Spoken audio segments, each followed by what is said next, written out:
Hello everyone, nandito po tayo ngayon sa Barangay Pesa, Bongabon, Nueva Ecija. Bali, bibisitahin lang po natin yung mga nagtatrabaho dito sa bukid.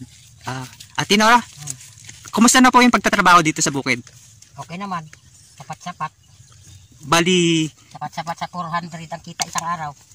sumasapat naman po yung presyo ng araw sa pang-araw-araw niyong pangangailangan. Sapat naman po. Tatanungin ko lang po, hihingan ko lang po kayo ng opinion sa sinabi ni Ma'am Maria Cristina Reguer ng DTI sa issue ng Noche Buena. Tandyan niyo po ba, sapat po ba yung 500 pesos sa isang pamilya? Hindi po sapat at hindi kakasya. Ang sabi niya, makakabili na daw po kayo ng ham, makakagawa na kayo ng macaroni salad, tsaka spaghetti. Hindi kakasya dahil sa mahal ng bilihin. Ating mahihirap. Tama nga magluto tayo ng masarap.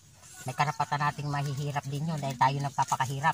Pero iisipin din sana ng tao, na nating mga ibang tao na hindi rin kakasya 500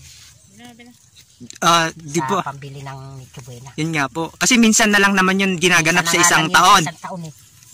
Tapos ganun pa yung pinaka-suggestion ng taga-DTI. Ay, di ba dapat encourage nila yung mga mamamang Pilipino na maghanda ng hindi man bongga, yung sapat lang sana.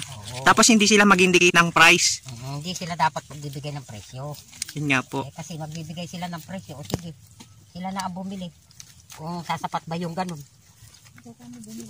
Hindi sapat yung ganun. Pero kahit naman nga tao lang ay mahirap, kahit pa paano napapagkasya. Pinagtitiisan na lang. Titiisan na lang. Kung, tapos, na lang, kung may anak ka at yun na lang pera mo, yun na lang pagkaharap-harapan. Yun nga ho. Sa wala. Pero sa tansya nyo ho ba, sa mga tulad nilang matataas yung mga posisyon sa gobyerno, naghahanda sila ng 500 pesos lang? Dahil sila ay mapipera. Yun nga ho. Dahil sila ay disahod, kami isang hamak na magdaramo lamang. Kaya lang kahit kami hamak na magdaramo, karapatan din namin kumain ng masarap.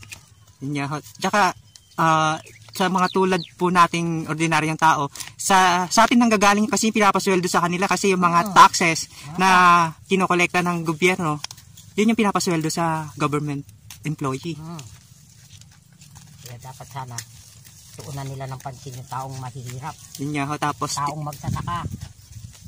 Natansya nyo ba na pag-iiwanan ng mga magsasaka? Kapag-iwanan na. Yun nga ho. Kahirap sa mahal ng bilihin.